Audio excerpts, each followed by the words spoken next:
Far Cry 6 is the latest entry in Ubisoft's 17-year-old action FPS series. Since Far Cry 3, the mainline, numbered entries in the series have featured a largely consistent formula. Some love it, knowing exactly what they're getting into each time, like delicious comfort food, and some hate it, yearning for innovation. Regardless, the games have sold incredibly well since Far Cry 3, with each numbered entry topping 10 million copies sold. Far Cry 6 released on October 7th, 2021 for PS5, PS4, Xbox Series X and S, Xbox One, PC, Stadia, and Luna. Like previous entries in the series, Far Cry 6 is an open-world action FPS. Take out enemies, make allies, convert enemy bases to friendly ones, cause mayhem, etc. It's still Far Cry. You'll have a bunch of different weapons and vehicles at your disposal to approach missions in unique ways that fit your own playstyle, and you'll be able to check those missions off in any order you want, as long as Danny is powerful enough. No two playthroughs could possibly look exactly alike. In Far Cry 6, players assume the role of a male or female Danny Rojas. I personally went with the female option, as she seems to be the canon choice in Ubisoft's mind. The game takes place on Yara, a fictional island based on Cuba that is currently under the rule of dictator Anton Castillo. Castillo and local Yaran tobacco farmers become engaged in a tug-of-war as Castillo attempts to create a promising cancer treatment called Viviro by taking over the land and enslaving the farmers. However, a revolutionary guerrilla movement called Libertad begins to fight back against the dictator and his army. Danny, a former military soldier, is reluctantly plunged into Libertad's community and becomes a major cog in their machine to fight back. Alright, now that we've got the basics down, let's get into the details. The game's opening title sequence is phenomenal. It plays like the opening to an HBO series, and it really sets the tone for what you're about to jump into. I won't even show it here on screen, because I wouldn't want to spoil even just a second of it for you. The first menu you see in-game is for accessibility, which I applaud. It even begins with a menu narration, in case someone might need that. I'm glad that we're in a world now where more people can play games, and hell, sometimes I'll even toggle on an accessibility feature for myself, like holding down a button for an action instead of mashing it, just to make an experience more enjoyable. It's really nice to play a Far Cry game with third-person cutscenes and to have a protagonist with a personality and voice again. I can't speak for the male Danny, but the actress voicing the female Danny does a good enough job. Giancarlo Esposito of Breaking Bad and The Mandalorian fame puts on a great performance, of course, just as you would expect from him. Visually, the game is absolutely gorgeous. I was a little concerned about the environments when I first saw some trailers, but actually being in the game put me at ease. I'm running on mostly high settings with a couple things actually set to medium, and the game still looks amazing. I can only imagine what it looks like on Ultra with a machine that can actually handle that. Gliding over the island of Yara in the wingsuit is an awesome experience, and it never ever gets old. While the Amigos system, in which you can call on animal companions to fight with you, is completely optional, Chorizo, the little pup, is adorable and the bestest boy. All in all, you get exactly what you expect. It's Far Cry, it plays like Far Cry, and if you love Far Cry, you're going to enjoy playing it for the most part. Okay, so my list of critiques is going to be a little bit longer than the standouts, just because we should know generally what we're getting from a Far Cry game, and this one does, like I said, what other Far Cry games do, but there are some missteps that we need to point out. After just a few hours on the starting island, you might find that the game stops directing you to the point where it can become confusing as to how to progress. You'll get missions for a higher rank, and it's not totally clear as to how you can continue to rank up on the small island to get to a point where you can do those missions, especially with a surprising lack of map markers to show points of interest. At rank 2, I suddenly got a mission for rank 4 with no other side quests to supplement my leveling process. It felt strange. I went and did the rank 4 quest anyway, but I had to cheese it. The enemies were insanely bullet spongy and did a shit ton of damage, since they were twice my rank and my weapons were weak. The enemies also had 2 tanks, which obliterated me, and after that rank 4 mission, the next 2 are for rank 3. It just doesn't make any sense, and I can't believe they do this to players only like 2 or 3 hours into the game. The game can be difficult and discouraging early on, forcing you to cheese various strategies to clear areas with larger amounts of enemies. An early mission in which you're supposed to take out 2 ships full of enemies particularly stands out. Some questions I have are, why does a sniper take 6 shots to the face from 40 feet away to take someone out? Who knows? It gets better as you rank up when you can upgrade the weapons, but it's just stupid in the first 6 or so hours. And why are these enemies the most accurate grenade throwers the world has ever known? That remains frustrating throughout the whole game. Also, twice during my playthrough, I was running around and an enemy NPC car randomly came up behind me out of nowhere and just ran me over. It killed me and sent me back to a fast travel location hundreds of meters away. The ammo type system in this game is insanely unfun. Weapons use attachment mods that change the ammo type of the weapon, and different enemies are weak to different ammo types. It's a completely unnecessary mechanic, and it just makes things more complicated and obtuse for the sake of adding faux gameplay.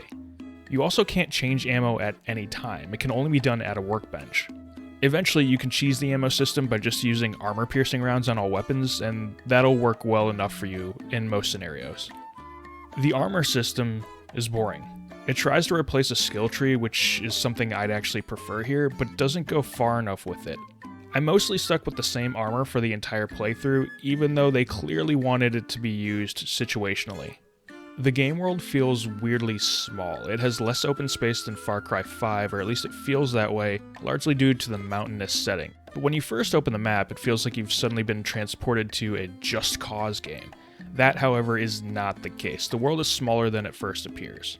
I'm not someone who needs my open world game to be totally massive like Assassin's Creed Odyssey, as long as the space is used wisely, but the world of Far Cry 6 can, at times, feel both small and empty at the same time. Too often, space is just filled with an enemy camp, and once converted, the now friendly camps really serve as nothing more than a fast travel point. While I appreciate Ubisoft going with third-person cutscenes, I ran into a few situations where dialogue didn't play during the cutscenes. Not the entire thing, just a few lines. Luckily, I play with subtitles on, so I could still read what was happening. And finally, there are only 2 difficulty options to choose from, action mode or story mode. Why are we limiting players so much in this regard, yet giving them a plethora of accessibility options? It's just a weird choice in a game like this. Like with other Ubisoft games, the in-game store is a bit gross, but from what I can tell, it's all cosmetic except for 3 items that show collectibles on your map. I also get it. Game development costs have skyrocketed in the last decade, while game prices have remained the same for about 20 years. Now, while Giancarlo's performance is great, and Anton Castillo is a fine villain, he doesn't quite hold up amongst some of the recent Far Cry classics like Voss or Joseph Seed, though I would put him above Peg and Min. Additionally, many other characters in the game have some interesting features and quirks and are also performed well enough, but a collection of characters does not necessarily make a narrative. There's nothing wrong with Far Cry 6's narrative, it just doesn't do anything groundbreaking. It's a summer action flick, you know exactly what you're getting, and that's perfectly fine and can be quite enjoyable, but it's not winning any awards. While the third-person perspective is neat in cutscenes, when you're progressing the narrative, I think the third-person perspective while in your guerrilla camp is totally unnecessary. At first it sounded neat, but it really doesn't add anything to the game, especially when you do have those third-person cutscenes throughout the whole story. Missions weirdly work a bit like an MMO, actually. When you talk to an NPC to accept a mission, it brings up a menu with a model of the NPC giving some contextual dialogue, rather than happening in the overworld. I would prefer it to work more like a modern RPG, with the characters being physically in the world, while mission context is taking place, but it isn't a huge deal. There are probably more weapons than you really need or are ever going to use, and I'm not sure all of the special resolver weapons, which are more makeshift than your typical weapons, are all that interesting. Certainly not as interesting as they could have been. You're also given the option to use various Supremos, which act like ultimate abilities that are strapped to your back, but I largely stuck with the anti-aircraft rockets the entire time because I found them the most useful, especially in a Far Cry world that's full of more bullet sponges than in the past. The Amigos Animal Companion system is totally optional, and I rarely used it. I never felt like I had to, and rather as a part of my immersion, I preferred not to put my animal friends into harm's way. And finally, there's no manual save, only autosave. Your best option is to use fast travel as a means of cheesing a manual save. This is a pet peeve for me. I really want any game I play to allow me to save whenever and wherever I see fit, and if at all possible, to return to that exact position where I saved the game, not back at some checkpoint. Alright, so we've come to the part of the review where I give my recommendation for this game. Or not. One thing you'll hear a lot of is the phrase, "It's more Far Cry." And while it definitely is, Far Cry 6 attempts to push the series forward, even if it's only an inch at a time. The return of a voiced protagonist combined with third-person cutscenes shows that Ubisoft is open to taking more care when it comes to the narrative in this series. Far Cry 6 may not hit on all cylinders when it comes to story, but at least we can see Ubisoft taking the right direction. However, I just didn't find the game as fun as Far Cry 3 or Far Cry 5. The gear and ammo systems make the game more cumbersome than it has to be. Far Cry games should simply be lightweight, nimble, and fun. I really don't want my Far Cry games to be so grounded that I have to worry about what kind of ammo I'm using in my guns and can only make those changes at workbenches. At the very least, I should be able to make those changes on the fly. I have to admit, I'm disappointed. I was really pumped for this game, but it just hasn't lived up to my own personal hype, and some of that is my own fault. I really do love the Far Cry series, but I want Ubisoft to remember the things that make it fun.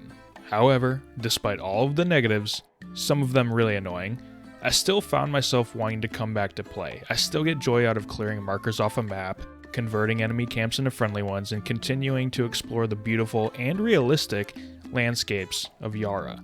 Whether good or bad, Far Cry 6 is mostly what you'd expect if you played any of the numbered games in the series since Far Cry 3.